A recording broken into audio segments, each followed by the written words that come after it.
Ladies and gentlemen, this is the Above the Bar podcast, a show about a middle-aged father, current events, and how these things affect my everyday life.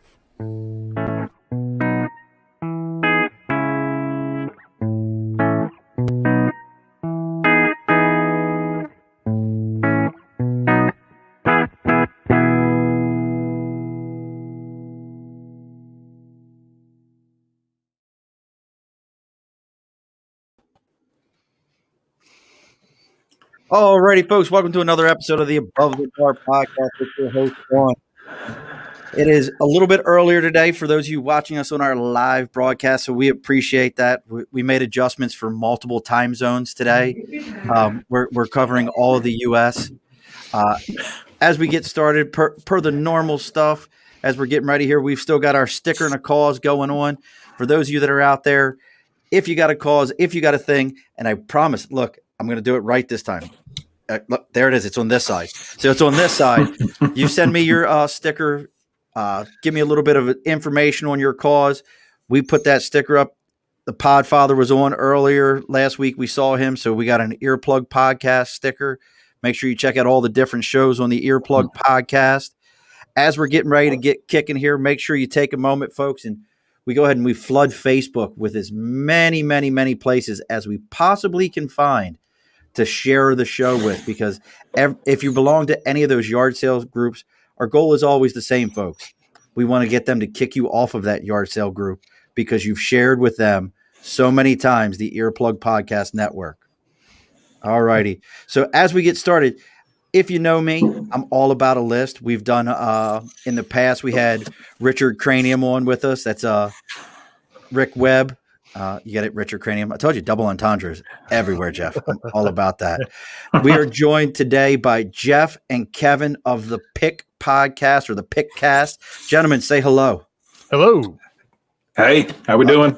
You're allowed to talk, Kevin. I know he was mean to you earlier. I know it's okay. Jeff was abusive. Don't wink twice if you're in danger. I will. You will have no doubt. So gents, we were just talking about this. You've been on a little bit of a hiatus. How many shows have you guys done total so far? 23 episodes. Yep. Yeah. Since the beginning of 2020. Or maybe 24. Nice. One of those two. Yeah. Hey, you broke the number 10 for podcasts. It's like you got to get past 10 to be like a real podcast. So nice job. I think when that happened, Kevin asked if we should have a cake, and I said, "We'll wait for episode 100." And he almost fainted. Cake is always important. Mm-hmm. There's always a good time for cake. There's never a wrong time for cake. All right. So I'm all about that. So the other side to it is I think your guys' show kind of says it all. It's the Pickcast. It's all about top 10 list and top 100. And currently you're doing, what's the current list? The big list we're working on and in the middle of right now, the smack in the middle of, is the Pick 100, which is our favorite 100 albums of all time. So we each have 100 favorites, and we're revealing them 10 at a time. And we've done 5 of those, so we've gotten to number 51. And coming very soon, hopefully about a week and a half or so, we'll be going into the top 50. Or Kevin. So. The emphasis on the or so. So like our pace. Yeah, I leave myself open if I decide to take a few too many naps. Yeah. Like there's some great like it's one of those ones. Like I'm looking over. I've got the list of the top 50. Haha. You'll have to go back and listen to all the other episodes there, folks, if you want to see the list. I've got the written list. Yeah, there it is. And there's the Podfather letting us know. And right now, Lance Dockin wants to know wants the top 10. The top 10. He wants the top 10 already. He's going ahead and skipping numbers 49 right on through. But I'm looking at it, and our many advertisers won't like that. So we can do that. Like due to contractual obligations with our advertisers, we can't possibly reveal that. I've had friends ask me, like in person, I really want to know what are your top 3 or 4, and you'll have to wait. Right. And plus, today is sweeps month too, so we gotta factor that. Gotta save all that. Yeah. Well, like some of these, I'm looking over, and I'll be honest, like you could put any one of these in a top 10. Like there's nothing on here as I'm going through it, short of Jeff. I'm going to ask now.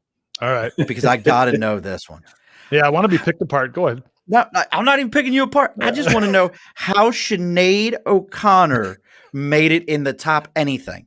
Oh, come on. That's a very good album. That's an awesome album. She's crazy now, but that was 1990. She was crazy then. Can we talk about the Saturday Night Live appearance? Maybe. Oh no, that was years after that album that she did that SNL thing. Yeah. No, I think that's really one of my favorites. Obviously, it's on my list. Right. You know. This is a method of Jeff's madness, I think, is he's strategically trying to find these, cajoling and controversial kinds of picks to stimulate responses just like yours, Sean. I don't think it's controversial though. It's wild. It's a great album. This gets to the heart of why we're doing it. I think too there's a conversation starter at almost every spot.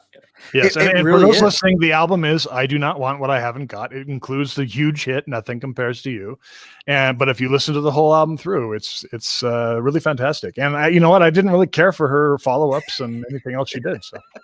Ken says, Ken hit both of them right there. Yeah. Nothing compares to you, and that's water under the bridge. He hit both of them. Yeah. Well, it's 2 reasons to listen. Well, and the other thing I was going to point out, Sean, is it's easy to hear about something like this and think, oh, we're trying to rank the best. That's not what this is. Yeah. We had discussions on the podcast throughout about, boy, this record really it's seems odd or foolish that something like Blonde on Blonde by Bob Dylan isn't anywhere on these either lists. So a bit of a spoiler there. It's not on either list. Yeah. Right? So, we've talked about that because and I said in the first episode of this, it's like kind of a matter of happenstance. I happened to listen to Sammy Hagar a lot when I was a kid, and I never listened to Bob Dylan. Now, Sammy Hagar, also a spoiler alert, not on my list, but I was a big fan in high school, I have to admit. But yeah, so it's just albums that either resonated with us when we were younger or when they do now, and then ranking them is a trick of figuring out, okay, was it a big deal that I like ZZ Top in high school much more than I do now? Mm-hmm. and so forth. So yeah, it's definitely not the best. We're not music critics. We kind of are now, I guess, but we're not coming from the critical praise world where Sgt. Pepper has to be number 1 or something like that. Right. Exactly. Right. Yeah, exactly. It's not one of those deals where and I saw the question here in the chat. Do we scratch them out or do we put any in, argue with it, and scratch them out? That's a good question. The lists are prepared, in sections of 10 for each episode that we are going to record. So I don't know about you, Jeff. I pretty much have the rest of mine done. So I won't really do a lot of changing as we get this last 4 groups recorded. But in the beginning, there was a little bit of shuffling around. Like I would send him, oh, this is my next 10, and then I after listening to all that stuff for a week in preparation, I might go, yeah, let me just change that a little bit. I might tweak it here or there. Yeah, I can't remember Jeff's number, but I had a roughly 100 to 150 albums on the cutting room floor. Yeah, right. Wow. So. Started out with a really big group, and I think at some point we'll have a kind of a fun discussion about everything that didn't make it. Yeah, we basically we don't reveal our picks until like a week before we record the episode, so we don't know. I don't know what Kevin's top 50 are. Oh, all right. Yeah. And we will only reveal the top numbers 50 through 41 to each other right after the previous episode airs. So it's just kind of like we reveal a little at a time, right. And that way, and we're going to actually, when we get to the end, we're going to throw out the albums in our top 10 and say, okay, you have to try to guess what my order is on these. And we're going to guess each other's order before the episode. And then the episode will reveal what our order is to each other as well. It's kind of fun to do that. That way, I mean, I generally know Kevin, he's like a huge fan of the Police and U2. Yes, so I know that. I know those albums will be in the top. And he knows that, I'm a bigger fan of AC/DC than he is. So Back in Black will be higher on my list than his. I've seen a lot of concerts in my life. A lot. I grew up in Baltimore. We used to go to Merriweather Post Pavilion was what it was called. It's called something else now. It's got a new name. But I will tell you, here in Albany, I saw AC/DC back in like 2011 time frame. Yeah. And I'm going to tell you, by far, and I've seen like Sepultura, I've seen Helmet, I've seen the Beach Boys, I've Helmet seen and the Beach Boys. I've seen Julian Lennon. I mean, I've seen people that like you would be like, this doesn't match up. There is no better showmanship in a concert by far than AC/DC. Like, it will change. Like, it will make you. The only one I ever saw that was close was the band Gaslight Anthem. Wow. And the reason I say Gaslight Anthem was close, not from a pure showmanship standpoint, but it had that feel. Have you ever seen, what was the movie? Because I love movies. And now I'm going to forget the name of it. We do too. Where he goes missing. The lead singer goes missing for all the years, and then he comes back. Oh, Eddie and the Cruisers? Eddie and the Cruisers. It has a pure, going to see Gaslight Anthem is like watching Eddie and the Cruisers. It's that kind of vibe of like I'm getting chills talking about it. Like, I really am. Like, I know what you mean. Nice. That or the Telemardu. It's one or the other. Wow.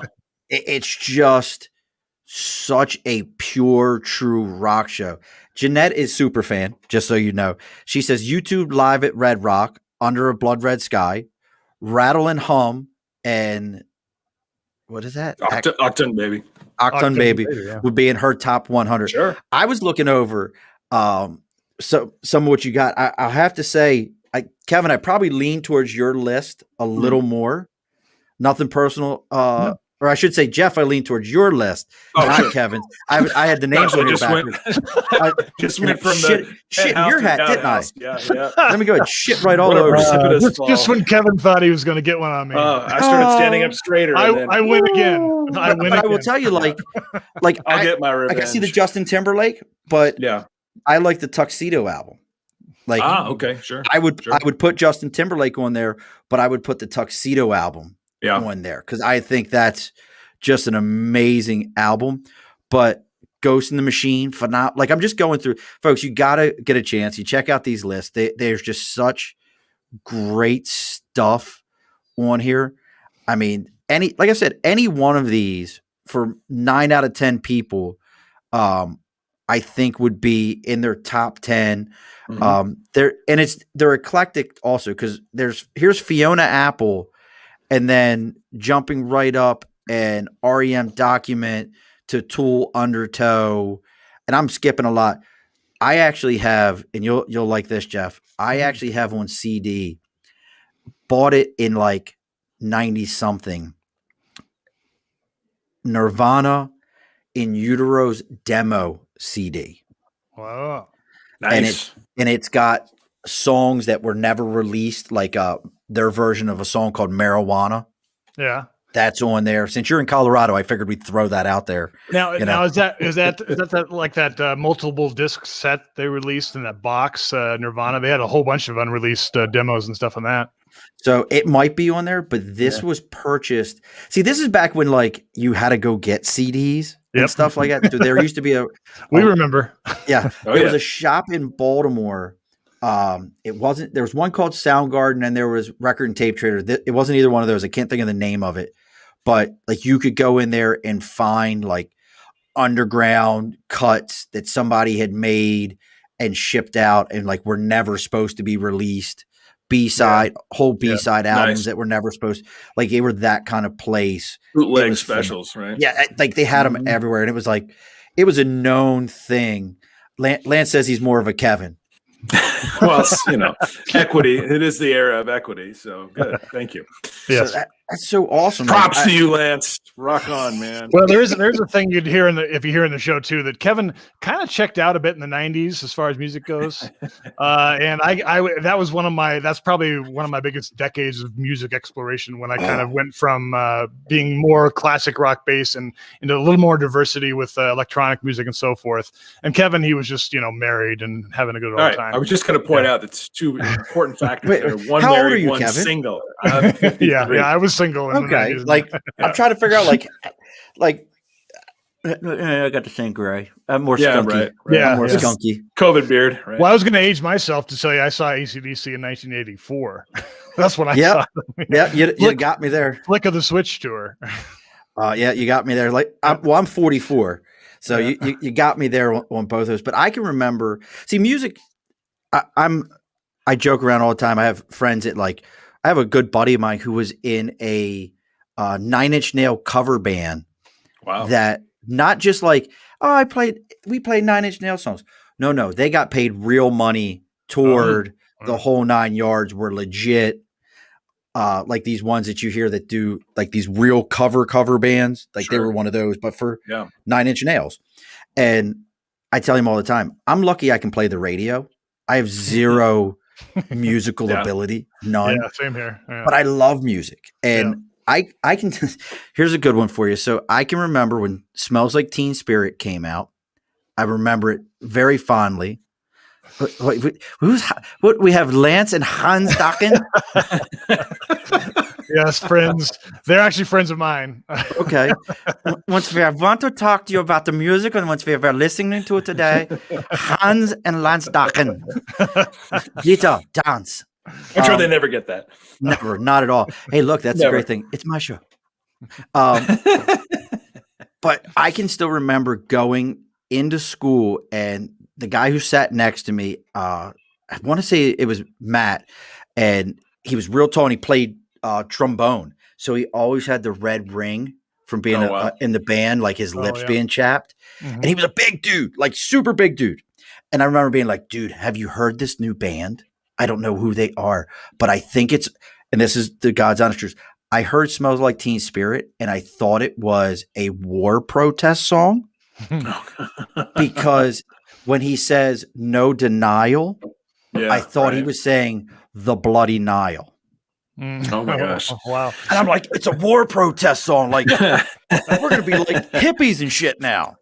See, now there's a great show segment probably of some of the most hilarious like made up lyrics in the history of popular songs, where you just you put all kind of you fill in the blanks on your own. Oh, I thought it was Oh yeah, I remember like Rocket Man. I remember I typing up the lyrics to "Grand Illusion" by Styx when I was in junior high because they didn't have the lyrics on the album sleeve. On the inside of the sleeve. I just had the most ridiculous lyrics that I thought he was singing in "Grand Illusion." And sometimes when I hear the song, I still think of those ridiculous lyrics now that I can understand them perfectly. But yeah. Well, see, to this day, I have no idea what Freddie Mercury is saying in the middle of Another One Bites the Dust, where he says something like "bada da, bada bata," and I always thought it was "not adopted." Back in the day, I thought he said "not adopted." So that's what it sounded like. Yeah. There you go. Well done.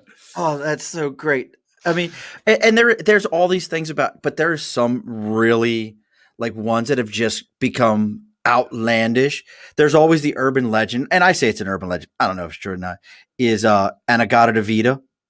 Oh, sure, right. Was supposed to be in the Garden of Eden, but he was so high he couldn't say it. Yeah. Or what's the end of Strawberry Fields? Does he say cranberry sauce or I'm very bored, or once upon a time they thought that little snippet said I buried Paul because there was this whole conspiracy that McCartney had died back in the day. And that's why he was facing backwards on Sgt. Pepper, because he actually was dead. Oh, yep. Well, Kristen thinks we're all looking old. Kristen, I'm not that old. I'm like a fine wine. I've just aged well. And Jeanette's always laughing at me. And then we have Lance. Well, they're sort of Lance. I don't. Look, Kristen's our AARP sponsor. So if I'm looking at trying to figure out if Lance's picture is like a gremlin, like after they've been fed after midnight. We all got the gray beards, but only Kevin's rocking the young guy hairdo, huh? Yeah, look at you, like with your pompadour shit. Yeah, I know. It is graying though, so too bad. There's a lot of time spent in the morning on that thing. So. Look at that. That's I've just like I said, 20 years in the Marine Corps. I wouldn't know what to do if I grew my hair out. I said something to my wife the other day. We were watching some show. We're really into the Nevers. Have you watched the Nevers yet? I haven't started that one yet. First episode only. Yeah. Oh, so good. Looks pretty cool, yeah. It is. It's HBO, right in my you wheel. can't go wrong. It's so right in my wheelhouse. It's very like there's a couple of them out there. I will tell you, we could do like we're gonna do the what is it? Crack that track. I almost said crackhead track. We're gonna do crackhead track. That's a future list for ours. We're gonna get crackheads to sing songs. Crackhead songs, yes. We're gonna get crackheads to sing songs and see what they sound like. I'm sure if you YouTube it, I gotta say, like, a lot of this conversation so far is exactly why Kevin and I started the podcast, because we would get in these conversations at barbecues or parties or whatever, just kind of arguing or talking about music or movies, and one of us would say something like, "Wait a sec, you think that movie was better than this?" and we would start arguing, and one of my friends said, "You guys should do a podcast." And I was like, "Oh. Yeah." Do you have a favorite B movie? Like, do you have a favorite Up All Night with Rhonda, like Rhonda After Dark movie? And I'm talking like you have Moving Violation. Oh wow, man, you're getting a little beyond my stratosphere there. I actually favorite had B movie. Wow, I actually had a guy on, and I can't think of his name right now. It was early on because this is episode 51 for us. Okay, and I can't think of his name. I'm having such a brain fart, but he actually worked for Tromea Films. Trauma or Tromea? Tromea. Okay. He worked for Troma before James Gunn is who replaced him. Oh, okay. Okay. From Guardians. Right. Yeah. And we were talking, and he actually was the one that brokered the deal with USA to have Troma on there with Toxic Avenger and all that. Very cool guy. But do you have I was going to say, Jeff, do you have an answer? I'm actually looking one up that I think might qualify here. So, Jeff, you answer first. It's so hard for me when they get faced with these questions out of the blue without thinking about it through, because I don't want to give a wrong answer. There is no wrong answer. It's yours. I've recently gotten more into horror movies, so I've been watching some of like Repo Man. I haven't seen that. I haven't seen that in so many years. I don't know what qualifies as a B movie. Well, see, I think anything that they put on with commercials at night, whether it had a budget or not, that shit's a B movie. Okay. Well, Jeff, you think about it. I'll throw out this one just because for some reason, every once in a while, I just have these odd, like, childhood flashbacks of something I've seen on TV. And there's an ABC movie of the week from 1978 called The Bermuda Depths. And have you seen that, Jeff?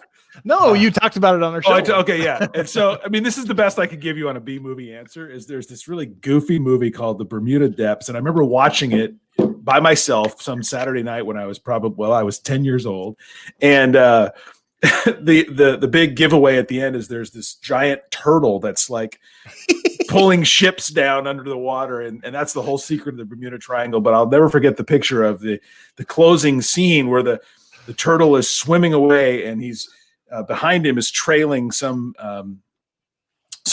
guy who he knocked over in a fishing boat, and it turned out to be Carl Weathers. So this is the great highlight of Carl Weathers' pre-Rocky career was the 19. Well, I guess that's not true because he was in Rocky in '76. So from there he went on to the great achievement that is the Bermuda. If we're going this low, I can say that Sleepaway Camp, which I only saw last year from the 80s, is an absolutely insane horror movie, especially because of the ending. You just can't believe it. But I can throw that one out there. If we're talking real B, which I think these are like C or D or E. Right. Reminds me of the one we. Go ahead. Was Connie Selica in that turtle movie? How about yes, she was. Connie Selica? Yeah, that's why. I think that's why she came up. No, the whole conversation reminded me of. It's got to be a B movie that we used to joke about in college called Chud. Remember that? Yes. Yeah. Chud is a classic. Yeah. And I see Chud is so Karen great. is saying Death Race 2000, which is also a classic. That is definitely one of my Have you seen the remake? Well, the remakes of Death Race don't even follow the same theme. Stallone's in the original. Yeah, Stallone was, before he was famous, was one of the racers. So was David Carradine was in it. How about Ice Pirates? Wow, that one. That's mine is Ice Pirates, and there's another one, and I thought Matt Dillon was in it. I had to take a quick look, and it was one of the. And you reminded me of it when you said that the Kevin, when you were talking about like Saturday after school movies. Yeah, this was like I mean, ABC had like a movie of the week night that they would do. There was one, and God, I'll describe the entire friggin' movie and not remember the name of it. One of you has seen it because we're all in that same wheelhouse. But it was a movie about like these kids that moved to this like very suburban town, didn't have anything, no place to hang out. So they started like partying, and the big scene at the end, spoiler alert for a movie that's almost 30 freaking years, almost 40 years old. At the end of the movie, all the kids, the parents are in the auditorium of the school to talk about how to over the edge. Is that Over the Edge? Over the Edge. I love that movie. And they lock them in the school. Yeah. And they're like climbing all over the building. A bunch of juvenile delinquents, and they don't like their parents and everything, and they lock their parents in the school and try to burn it down. Isn't that Matt Dillon in that? Yes. I don't remember if Matt Dillon was in it. There was some kid that I think also started in My Bodyguard, was one of the lead kids. Oh, that's Chris Makepeace. Wow, there you go. Yeah. I think he may have been in that, but I'm not so sure. Let's say Over the Edge. Over the Chris Makepeace. No, that is Matt Dillon. I wasn't wrong. Okay. It is Matt Dillon. Okay, good. Yeah. Okay, so because Matt Dillon was in My Bodyguard too. Yeah, because I was about to say Matt Dillon's in that also. When you were younger, Over the Edge? I probably did. It sounds, especially if those two actors are in it. It was on like HBO back when HBO was the only premium channel, and it would just play. And so I don't know how old I was in my junior high years, and I just would watch it over and over again because they didn't have any shows, didn't have any movies. And you thought you could be, I'm going to be a delinquent like that. And then you realize my parents will whoop my ass. Yeah. I ain't doing that shit. So we know how you guys kind of like hanging out with friends and everything. So out of curiosity, so how did you guys even meet? Like right now, like I said, you're in Colorado, you're in Oregon, very close to my favorite original microbrew. Well, to be clear, I'm only visiting Colorado. I'm actually in my parents' basement right now, which is oddly enough is where people think I always am. But we both live in Portland, Oregon, and that's and I lived and worked in Los Angeles in the entertainment industry for 25 years. And Kevin and I met in college, and we went to school for radio and television at Washington State University. Explains the voice. Cougars. Yeah. Yeah. Oh, you're all about that. Fear the Turtle. Is he talking about the movie there? Fear the Turtle. That's the Maryland Terrapins. Fear the Turtle. Oh, I did not know that, actually. There is another college outside of Washington. I listened to you talking to Kelsey, which I had to look her up. I was like, let me go see. Oh, she's really pretty.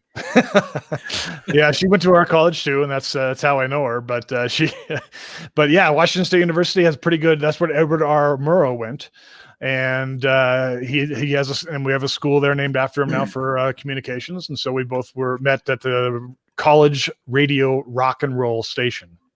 Yeah, and we were DJs together there. Where you're spinning the disc and getting everybody up out of their seats. That's You right. got to be able to groove it out, ladies and gentlemen. Don't worry about it. We're going to make it happen. Coming up next.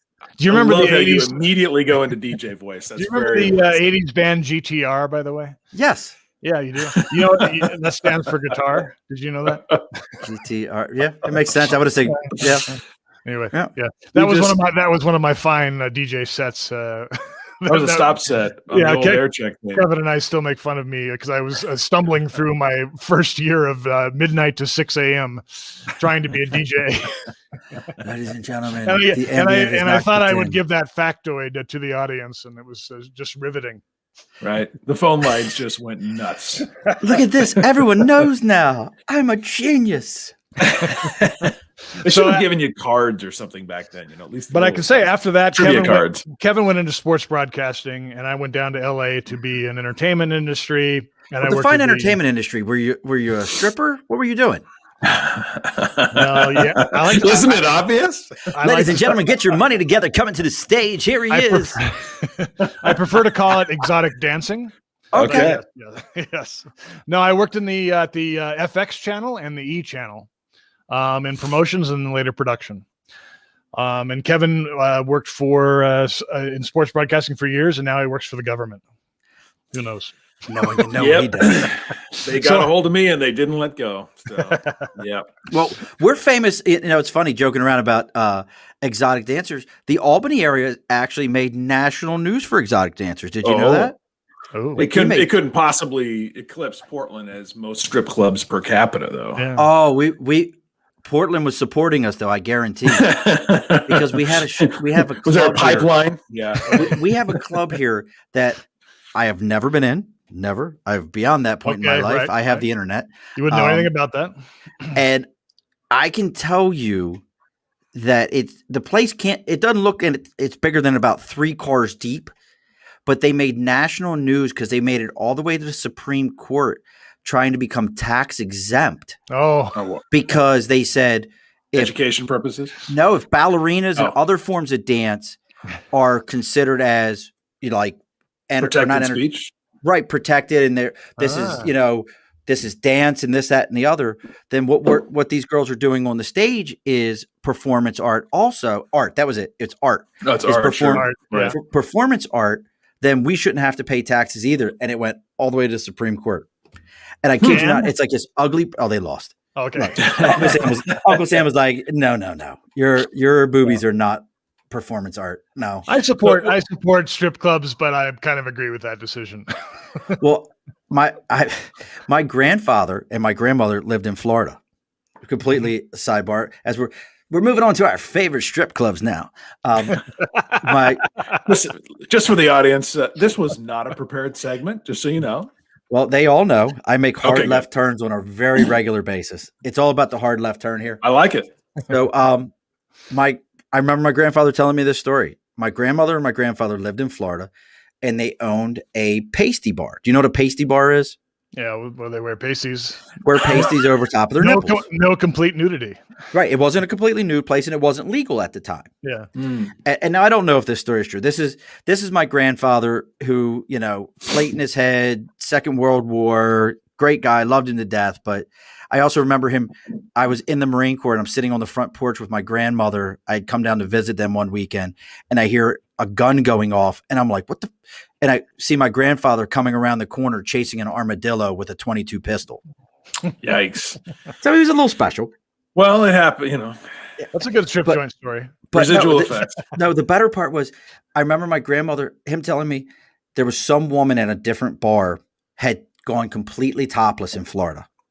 Oh. And it was what year was this? Sometime in between Moses and Jesus. They were old. Okay. All right. And he was like, it went all the way to the courts. And his story was that the woman, the judge said to the woman, well, what did you do? And she began to take her clothes off in the courtroom. And at that point, the judge threw the entire case out, and women could do this now. When I was like, are you serious, Pop? Well, where's this strip club at? He said, the minute that became legal in Florida, your grandmother made me sell it the next week. My grandmother wasn't having that. She was like, oh, no, not today. So so you were at E, you're in the government now. So you're making all kinds of other lists. So I'm getting bugged right now. Sure. Yeah, God, I thought Data I is was safe in my accumulating as we basement speak. with my tin hat. Yeah. Oh, no. If you have an account with a major telecommunications provider, we've got you. So. Like I try to explain that to people all the time. Like, you do know there's no getting like the minute There's no secrets. Like I've watched the new Equalizer. There's cameras everywhere. Yeah, Enemy of the State should be standard viewing for anybody. Really, they would put that in like civics classes. Gene Hackman, so off the grid. Yeah, love it. Yeah. Copper mesh. Yeah, right. That's all it takes. Copper mesh. That's everything. Like, well, you try to explain that to people. It's like you can't. Like, there's nothing you can do about this. And they're like, no, I don't put anything on social media. Just because I can't find you don't mean shit. Right. There's a thing called a private investigator. He's been finding people forever. I watch them movies.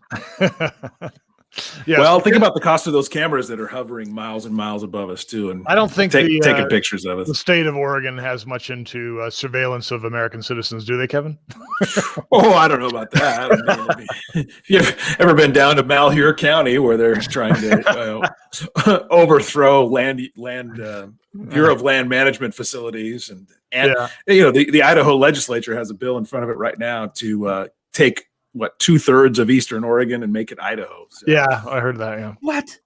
Oh yeah. It's just like they don't want to be part of our liberal Portland and it's the classic urban rural divide. Yeah, I gotta ask that. So is Portland really that weird?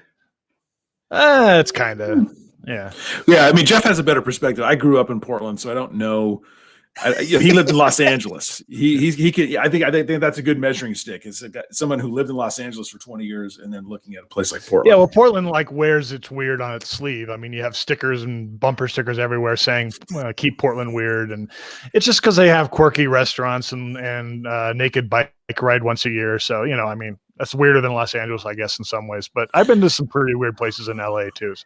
Yeah, LA wins. It's more compressed. I think that's maybe why it's compressed weirdness. Yes, it's just literally consolidated weird. Lots of weird in a small area. So because it's really small town, big city. Compared to its neighbors on the coast. I mean, San Francisco, Seattle, LA, very very different. Much bigger. It's like where everybody from those weirds just kind of shook out and ended up in Portland. Yeah. I think weird is more woven into the fabric of those cities. And so it's so new in Portland that I think it just became this almost like a brand or a slogan, a way of furthering the identity of the city. Lance said, "Yes, nuts live there." Yeah, Lance, they live in a 4 square block area of downtown. Lance, if you ever get a chance, there.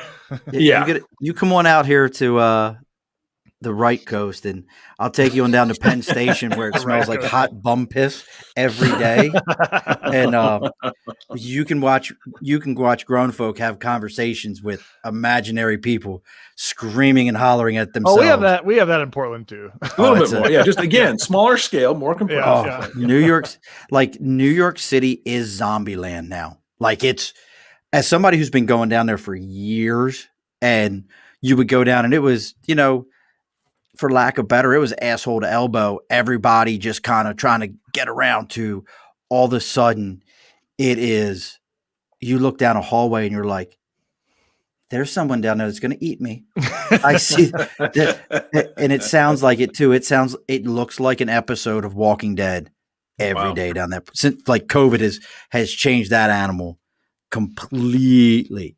Yeah. You said you're in Albany, right, Sean? Yes. Okay, so you're how far? I mean, how many hours away from the city is that? From 2.5. Okay. Well, see, that's funny you say that. So this is like there's a T-shirt it's the state of New York, and being on the left coast, you that is completely makes sense. I grew up in Baltimore. I had no idea what the things are here, and then there's a T-shirt, and it looks like the entire state is New York City. Yeah, and then all the other spots are like moments away from it. People don't realize. Syracuse is 5 hours from the city. Rochester and Niagara Falls, that's 8 hours to New York City from those locations. Like they're nowhere near where it is. Yeah, and the city's in the very bottom corner. Right. It's in New Jersey. Yeah. You're right. You're right. It's so far down. It's a pretty amazing. I will tell you, anybody who's never been, for the jokes I make about it, it is a pretty amazing place. To go and check out if you've never checked it out. It's like I actually got to watch at the 4040 Club, which is Jay-Z's old club, if he still even owns it. I have no idea. But I got to go to the 4040 Club and eat fried deviled eggs and watch a boxing fight. And it was the first time that I had ever dealt with bottle service. Have you guys ever done bottle service before? Yeah, in LA, yeah. Yeah. Okay. See, I'm a rube. I don't know. Somebody's a little bougie, aren't you? Yeah. No, when someone else was paying, it costs like $300 to have girls bring out 3 bottles of Cristal and with sparklers in them. Yeah, like this was one of those, like my buddy was like, we'll just get a bottle of liquor. And I'm like, okay. And the girl's like, $95. I'm like, that shit's $15. Like, nope. So, Well, I guess it's fortuitous then that I wore this. oh t-shirt. God, that's a garbage ass T-shirt. Nice. Oh, Nice. oh, garbage. When we go to Mariners games in Seattle, Kevin's the one of the few Yankees fans. Well, actually, there's several Yankees there's fans hundreds. there. There's hundreds. Yeah, but we go to They see travel well. We go to see the Yankees play the Mariners in Seattle, and Kevin's got the Yankees fan. He's the Yankees fan with the rest of us being Mariners fans. Well, Ken Griffey Jr., first person to hit the wall at Camden Yard. Oh, is that right? Nice. Yeah, if you look in the right field, it was 1994 All-Star game. He's got a plaque on the wall. He was the first person to hit a home run that was far enough to hit the wall in right field. It's a warehouse. It's like 420 something. So that's your team. Oh, I'm an O's fan through and through. Yep. Nice, very nice. Like I'm that guy that when we were in first place at the beginning of the season. And it was only 5 games in. I was 2 weeks ago on April 5th. End everything. It's over. It's over. As a buddy of mine who's a big Boston fan was like, you do understand Boston may look bad. They're going to crush. And I looked the other day and they're like 10-14. Yeah. So they're still rebuilding. So, hey, hard stop for me at top of the hour. So if we're going to do this game, we probably should have I think we got time. I think we got okay. Time. But yeah, we do you want to do that now, Sean? Or? But because I don't want Kevin to. Plus, I just finished my beer, so it'll be more fun that way. So. You're only in the fridge. Well, I'm too far from the fridge, so it's going to have to be a one beer. So this is where hopefully your wife is listening, and you're supposed to go, man, I wish I had another beer right now. Sometimes mine listens, and I'm like, I'm out of ice. I think both of our wives are like, this is just a ridiculous folly that we're involved in here, and they don't listen to us at all. Oh, there's that time-consuming hobby again. Oh yeah, your podcast. Oh, it's that again. Oh, look, I guess I got lucky with mine. Mine was actually the one who bought me all my equipment and was like, "You really need to do a podcast." And I'm like, "Well, I do, don't I?" No, shit, I do. Well, You're absolutely right. Yes, I do. I need to speak into the You ether. are correct. Absolutely. Yes. So let's do this game show here. Again, it's crackhead singing. Crack that track. Crack that track. Does it have a theme song? Tracks that crack. No, it has it has 8 songs. I'm gonna. All right, hold on. Crack that track. Okay. All right. That works. Yeah, I mean, our fans do love it. So I predict that after this, within 2 to 3 weeks of us doing this show, Jeff will have a sound effects machine for the Pitcast. Hey, gotta get Zoom. I got it under control already. You know that. All right. Zoom audio. Like I got to thank the Podfather because I was gonna buy like this $500 machine. It had like 32 sound effects, 8 different mics that you could hook up, all this stuff. I was like, yeah.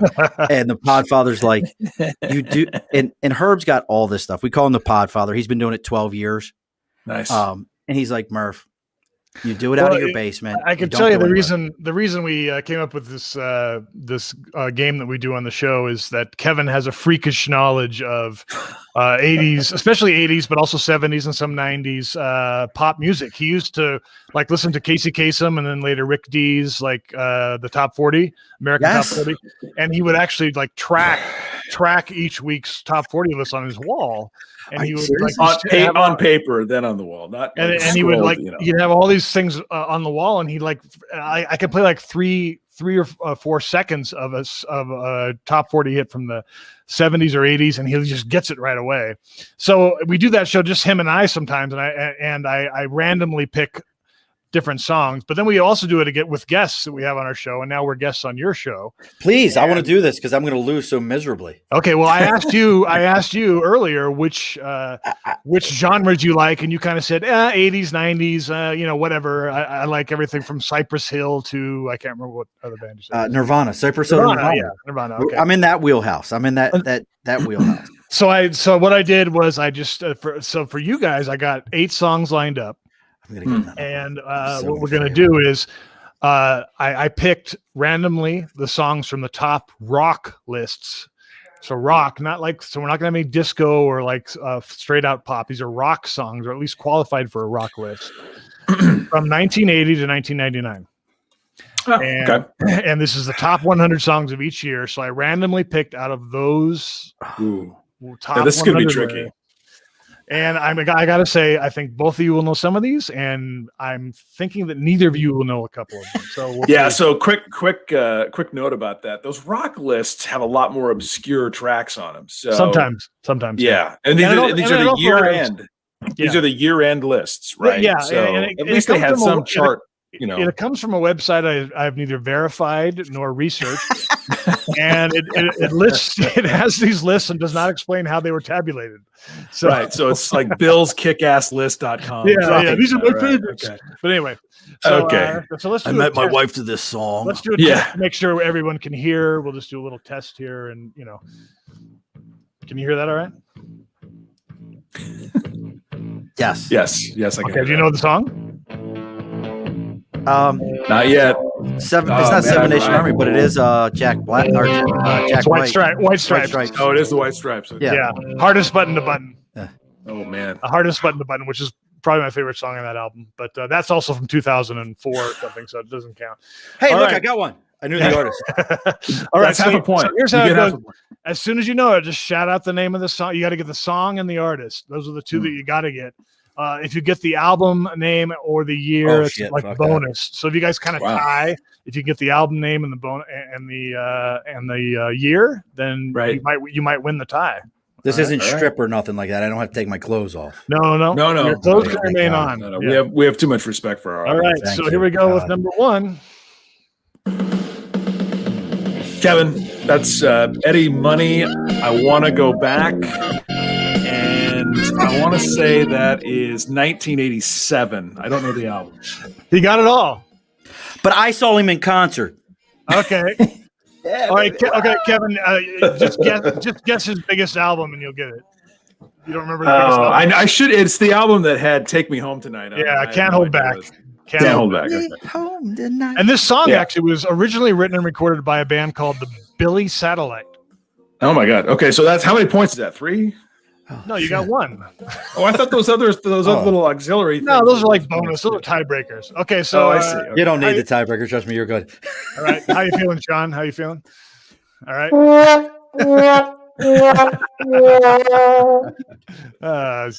That's pretty good. All right. I gotta get one of those. All right. All right, here's the next one. Kevin, this is The Cure and Boys Don't Cry. Friday I'm in Love. Oh, okay. Yeah, I think it is Friday I'm in Love. 1989. All right. I would actually have said 90 or 91. The album? Anyone? It's not Boys Don't Cry because that's an earlier album. It's might even been called Friday or something like that. Nah, it's from the album Wish in 1992. Wish. All right. Well, So Jeanette was on it. Look, Jeanette was on it as soon as she heard it. Friday I'm in Love. Yeah, no, he got Cure, and then you got Friday I'm in Love. So like high five. For it. All right. Okay. So, all right. So it's a draw. So we'll say with 1-0, Kevin. All right. Okay. All right. All right. Here we go to the next one. Oh, sorry.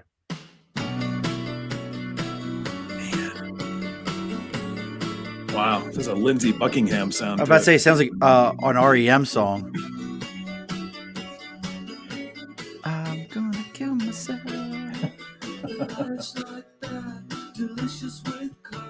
No idea. This is one of those that I thought neither of you would get. Okay, so I'll give you hints. He was the lead singer of Haircut 100.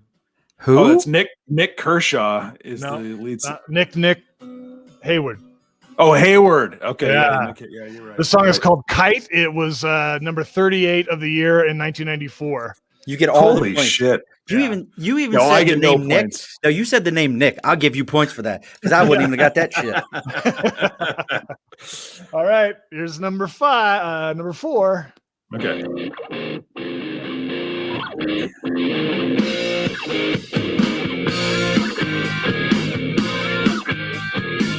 I want to sing it to you, and I can't think of who it is. No. God. Is this Kings of Leon? No, I've never heard of these guys. Okay. No. These guys are called the Screamin' Cheetah Wheelies. What? That's the name of the group. Jeanette at least knew. She said, I loved Haircut. Like, Haircut 100 was Haircut 100 was the last one, but yeah, no, that was early MTV. This is a Screaming Cheetah Wheelies with Boogie King. This is a band out of Nashville. This song didn't even peak on the regular charts, but it made it on the mainstream rock charts. And it was used in the movie Bride of Chucky, which I would have expected. Oh, absolutely. I'd have known that one. That's right there in my wheelhouse. All right. So those were the two that I thought neither of you would get. Okay, so all right. Now we're back into something easier. Are you ready? Yeah. Are you ready, Sean? Yeah, I'm ready. Sean, you look a little uncomfortable. Failure is an option today, I guess. Okay. All right, here we go. Kevin, this is Peter Gabriel, Big Time, from the album So, which was released in 1986. Yep. Straight down the line. It's peaked at number 8 on the charts. All right. That was a pretty Peter good Gabriel's one. original band? Genesis. Oh, yeah. We know that. And the song that everybody thought he was having a moment. Come on. Sledgehammer or on In Your Eyes. Is that what you mean? Well, In Your Eyes, I have a whole separate story. But the song that he sang that everybody thought he met God, but that wasn't what it was. Shock the Monkey. No. You're supposed to remember that when he's like, was it I went up Salisbury Hill, or was it the Yep, one? Salisbury Hill. You know what that actually was about? No. It's actually about him climbing up on Salisbury Hill was actually about him leaving Genesis. Okay. Interesting. It has nothing to do with God, nothing to do with God or anything. Because if you listen to it, it sounds like he saw God or something. But he said no, it had nothing to do with that. It was actually his decision at the time to leave Genesis as they were becoming successul. All right. Okay. See, you know things that we don't, but Kevin gets the damn thing so fast. You just can't do it. Oh, God. All right, here we go. Next one. Kevin, it's the Stray Cats, Rock This Town. And I want to say 83? That was released in 83. I was going to say 83. Yeah. No. Actually, this is what's funny about this is that you go back and look at the records, and it says that Rock This Town was released before Stray Cat Strut, and so that would have been late '82 because Stray Cat Strut was early '83. But I think what happened was they released it. Stray Cat Rock This Town was '81. Yeah, 81, and the album was Stray Cats, self-titled, and this one peaked at number 9. I at least knew that one. Yeah, you knew it. You're just not as quick. I'm not. We apologize for it's just one of those things. Pomposity. Yeah. All right. 2 more. Ready? That's Metallica. It's the Symphony album. Yeah, it's Metallica. No, I can't remember the name of the song. It's but I know it's Metallica, and I know it's the album they did with the San Francisco Philharmonic, and it's the actual name of the album is like BDSM or something like that, or it's S&M, San Francisco Orchestra, and he gets the point. And it's called No Leaf Clover. But I definitely, because as soon as you hear that opening, that very orchestra opening. I've never been into Metallica. I like them, I respect them, but I've never been into them. I had no idea they did an album with San Francisco. Oh, really? That's one of those albums I would highly recommend to listen to the whole thing. It gives it's like a double album, isn't it? It's super long. Oh, it's huge. It's huge. Okay. And it's so good. All right, last one. Are you ready, Ed? I'm ready. Listening closely. All right, hold on. Here we go. Kevin, that's Duran Duran, Union of the Snake, and that was late '83, early '84. I actually don't know when this. I think this particular record came out in late '83. All right, he's correct. Am I right? Yes. And Seven and the Ragged Tiger was Seven and the Ragged Tiger, the name of the album. Yeah. Do you know what the song was originally titled? Union of the Snake. I don't. The Union at Stake. At Stake, as in STEAK. I don't know. Maybe it was a labor protest song. Yeah.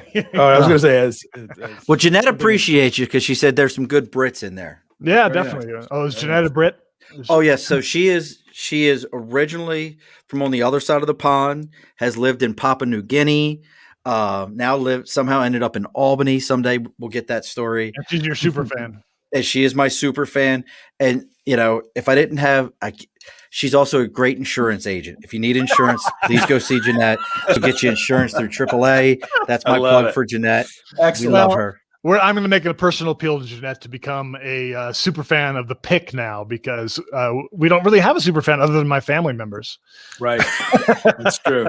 Well, I think Lance is pretty close, though. Yeah. Lance and Hans. Yeah, Lance Dawkin and Hans Dawkin. Yeah, Lance tracked a lot. He invested a lot of his living hours in listening to this podcast. I got to give him that. Okay. And there's so many things to do out there. Yeah, one thing we should mention, Sean, too, is that the part of the Pick 100 that we do in each episode is we actually play listeners who have called into the Pick line. Oh, you have a line, too? You have a line, and they've called in to tell us their favorite albums as well. And you should drop that a call, because I'm thinking, Sean, your list is going to be like, all over the map. Oh, there's I'm going to go with the Chronic. Is going to be on there because that was an amazing album. Like there's certain ones, for me, I would tell you if I was just thinking in that time, I'm odd because Breakfast in America is on my list. Supertramp, Breakfast in America, one of the first records I ever bought. That one was a huge album for me. I would then probably go to the Chronic, again, another album that kind of changed the game of how I was listening to music. That's cool. Nirvana, again, another one. Metallica. God, what was the name of the album? And it wasn't Ride the Lightning. It wasn't Master of Puppets. It was Master of Puppets. Thank you. Again, another album. I just think about in my top, what, did they change things for how I listened to them? Right. And then game changers. Yeah. And then I think about on the other side of it, Al Green and Marvin Gaye. Sure, I love their music. When I started to realize that my friends were great, but my female friends were better. The whole world of R&B just opened up. It was like, wait a sec, I just played this song. And you want to talk to me now? Right, there you go. How did that shit work? Right. What did he say? Yeah, I love that. What do you mean? Let's get it on. I love hearing your list because it's diverse, and it's just how music affects us. Because I like to go from AC/DC to Madonna, Sinead O'Connor, to Groove Armada, which is an electronic duo from England that I've loved for the last 20 years. There's just diversity is one of the funnest things about music. I think great. If you just get stuck on a rut and listen to classic rock all day, all the time, how many times you got to hear, Toys in the Attic by Aerosmith? See, I'll tell you right now, one of my favorites. Side 2 of Led Zeppelin 4, man. Which does not have Kashmir on it. Yeah, exactly. Even though that's what they played in the movie. That's what they played in Fast Times at Ridgemont High. Wrong. Kashmir is not side 2. Yeah, just throw Misty Mountain Hop right at that point. That is side 2 of Led Zeppelin. Do you know what we're talking about, Sean? Do you know what we're talking about, Sean? What, the movie Fast Times at Ridgemont High? Yeah. He says the Damone, the guy that's giving the bested love advice. He says when you're on the date, play side 2 of Led Zeppelin 4. When it comes to making out. Yeah, when it comes to making out. I didn't know that scene. And he's driving in the car, and they're hearing Kashmir. Which is on a different freaking record. Which is on Physical Graffiti. And so I get Kashmir. It's like you got the build up, It's done. Right. When the levee breaks would have worked. Yeah, that's true. Yeah. Anyway. So at my first wedding. Cameron Crowe, what are you doing? Come on. What was your first wedding? Yeah, I've been married 3 times. That's a whole nother thing too. Look, I can have my list of weddings. You finally found a wife that accepts you as a podcaster. That's it. We actually played In Your Eyes, and we played Led Zeppelin. Was it Misty Mountain? If the mountains would crumble to the sea, I would still be loving you. The hell's the name of that song? I won't sing it. Is that the Lemon song? No, it's not the Lemon song. If the mountain, sing it. It's a slow one. Look, we could all sing it. If the mountains crumble to the sea, I would still be loving you. Yes, it's one of the earlier ones. It might be. I can't think of it. I know exactly. I can't think of the name of it either, but I know the song too, but I can't think of which. Oh yeah, that it's just a big Eat giant the olive. That's not it. No, I don't know what that. I know. That's a B-side. That's a I think B-side. someone's drinking with us. Well, that's good. And that's what you're supposed to do at the bar is have a few beverages. Yeah, we've enjoyed our time at the bar, but yes, and I hate to tell you, but my Uber is here, so I'm gonna. I know. So we're gonna get ready to tidy this one up here real quick, here, folks. Go back to my banners as you see scrolling across the screen. Please, folks, check out the pickcast.com. And I can tell you also the number for the pick line. You can call this number and leave a message and tell us your favorite albums. It's for the pick 34, or that's 484-374-2534. Call that number and you can leave a message with your favorite albums and we'll play it on our podcast. There you go, Jeanette. Make sure you go back. Read it one more time for us. 484-374-2534. All right. And like you have on the screen now, at the Pitcast is our social media for Twitter, Instagram, and Facebook, at the Pitcast. And pitcast.com has links to all our episodes and the top 100 lists so far. So, Sean, we got a slot open for you. All right. I mean, the vibe of your show is very much conversationally like, we try to achieve on ours. So you're a welcome guest anytime. It'd be really fun. Yeah, we hope to hear you on Pick Line. We will have to come up with something. I'll have to sit down and write down like my top 5 or something like that at least. I'll really have to think about it because there's some. I think some people are intimidated to call because they just can't nail down their top 5. That's why you got to write it down first. You always write it. And so we say just call with any 5, just 5 that you love. We like 5 album. Look, no one's gonna be like your albums suck. No one likes your albums. Oh, somebody probably. Not even your mom likes your albums. I tell Kevin some of his have sucked so far, so he didn't pick Sinead, but that's fine. Yeah, that's true. but who knows? There could be a Sinead equivalent somewhere in that top 30. Somewhere in there is Bette Midler. Sean, listen to that album and then let me know if it's really that bad. Karen says, "Don't overthink it, folks. Just come up with some albums." All right, folks. And as always, we know for us, we've got on Instagram, we got at Above the Bar podcast, Twitter, Above the Bar 4, email the Above the Bar podcast. We're on Facebook at the Above the Bar podcast. We got a little bit of everything everywhere.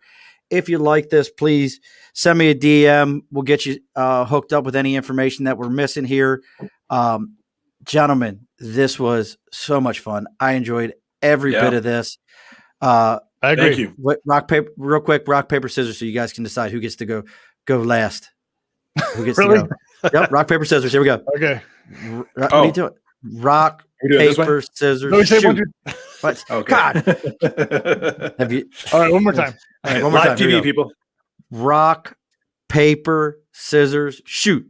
All right, scissors and paper. All right, so you win. All right, so you go. What does that and then mean? you get to go. What did we just accomplish? God. So Kevin, you go, and then Jeff, you get to go. Do what? Say the final words. Good God, I thought I said it. No. You get the final words here, folks. Oh, just the final words? Yes. All right, Kevin, you first. Well, cheers. We get a cheers. What do you got there, Jeff? Here's to sleeping with bow-legged women. All righty, folks. Be sure to push your stool in. This has been an Earplug Podcast presentation.